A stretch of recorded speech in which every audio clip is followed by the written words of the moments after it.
Folks, I am joined by right now one of the best wrestlers there is, X-Pac Sean Waltman, here for the 50 Legs fundraiser. Sean, how's it like being here today?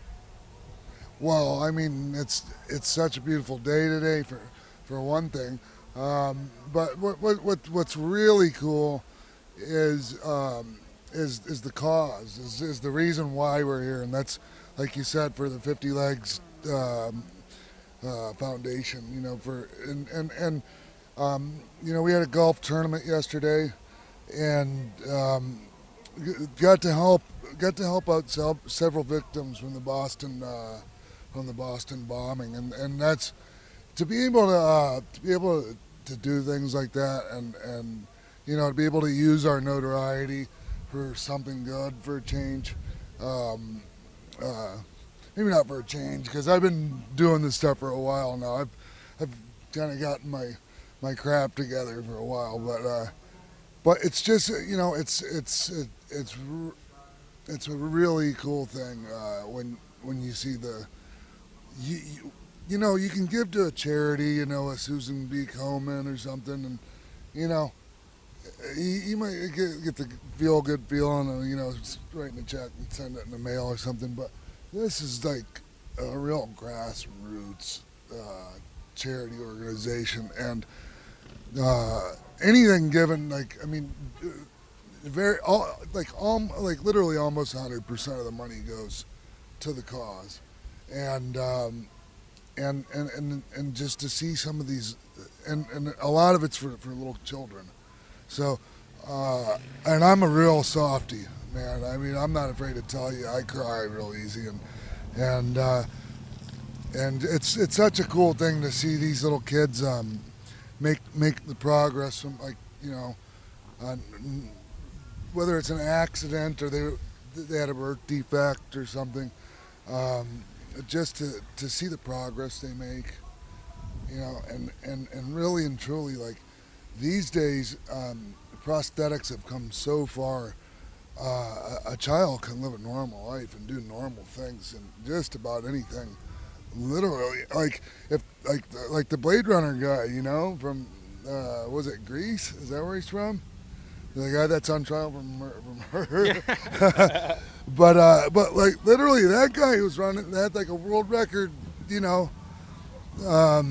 race or something. I mean, that's how good these prosthetics have gotten, and our mission is to get the very best prosthetics possible for these children, because like the insurance companies, let's face it, they're gonna get by with the cheapest thing they can give somebody, and we just want these kids to have the best possible, and not something that's not going to fit them in 2 months or as they grow, because as a child grows,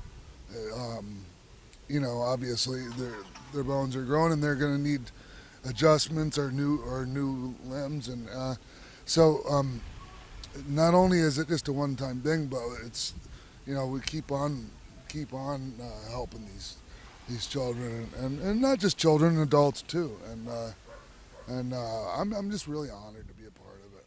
And we're glad to have you here. I have to ask you, we've had you on the show a couple times. This is the first time we got to talk to you since the Raw 1000th episode, the return of the Generation X. Yeah. It is one of the greatest moments in WWE history. We got to see one of our favorite teams all together. You, the Outlaws, Triple H, Shawn Michaels. You have to tell me, brother, how was that experience like to come home, to reunite the Generation X? It was an amazing experience. I saw I think it was the top 100 moments in Raw history. I think they have one of their home videos, and luckily, thankfully, I was in several of the moments. But the one of them that I was surprised ended up on there so quick was the DX return on Raw 1000, and Shawn and Hunter came out first. And I think the people just thought they were going to get that version of DX again, And then, they're like, well, then there used to be more of us. And all of a sudden we come out in the Jeep and then the Army fatigues, and, It was like a similar to the one that we crashed the party on WCW with, right? Yeah. So although we didn't really do a lot, it was just the fact that we were all together, and Sean, obviously China wasn't there, and no matter what kind of history we've had, like I would have liked to have seen her there, regardless of what she said about me or anything. Like, she was a huge part of it. So that was the only thing missing, really. But it just doesn't get any better than that. It really doesn't. I'm so blessed and that for my career and for my health. Like,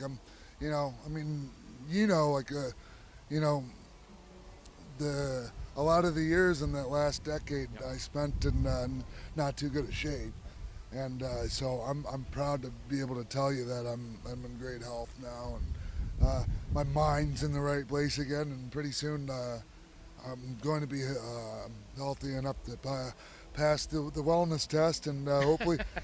Well, when I say that, I mean I contracted hepatitis C, and so now they have a cure for hepatitis C, and so I'll be getting rid of that pretty soon, and I predict that I'll be back in the WWE ring in the next couple of years. Oh, man, we would love to see that. That would be so great. You're one of the guys that they used to have go up against, because they would say, let's put him against X-Pac. Let's see if they can do it. You used to be one of the guys who used to put you in the ring with to see how they do, the new guys coming in and stuff like that. So your knowledge has been so incredible. I remember your feuds with Jerry Lynn and Global. I remember all of your career. Do you think that you could train some of the new athletes today? You ever think about opening up a wrestling school or training some, using your knowledge as one of the best workers of all time and teaching a new generation of wrestlers? Absolutely. And, it's funny you say that, because unofficially that was one of my jobs in WWE. Even when I was 1, 2, 3 kid, they kind of used me as the barometer to measure all the new guys that were coming in that they thought might have potential to have like a intercontinental title run. Having intercontinental title matches, or or world title matches. So if they got past me and had good matches with me, and I gave the thumbs up, then they would move on to Razor, and if they could get through Razor, then they'd move on to either Shawn or Diesel or. I heard Dean Douglas didn't score too good. Yeah, and I hate to harp on that, because everybody always brings that up, and. He didn't. He had a lot of things going against him, and when you first come to WWF or WWE, it's overwhelming, just because we perform at such a high level that just about anybody that comes in there at first is going to be overwhelmed, and I think he was a little overwhelmed at our schedule and the fact that we still performed at that high of a level every night, and he was strapped with the shitty gimmick, with that Dean Douglas gimmick, you can't, gotta cut him some slack for that, He was better in ECW. But at the same time, he still could have done way better, and sometimes you do have to look in the mirror, when you're blaming people. I know all my downfalls. I can track them all right back to good old me. Yeah. So Let's talk about the Clique, the most powerful organization in professional wrestling, from the Generation X to the New World Order. You guys hanging out with each other, but you had so much power. But people just say you guys hanging out trying to help out the company under Vince McMahon's knowledge. What can you tell us about the Clique ruling the 90s of professional wrestling? Well, all we were doing was having a good time and trying to bring the business, trying to bring our industry out of the funk that it was left in by the Hogan era and all the scandals that were going on, and just the new change. Obviously when you do the out with the old in with the new, you gotta reestablish.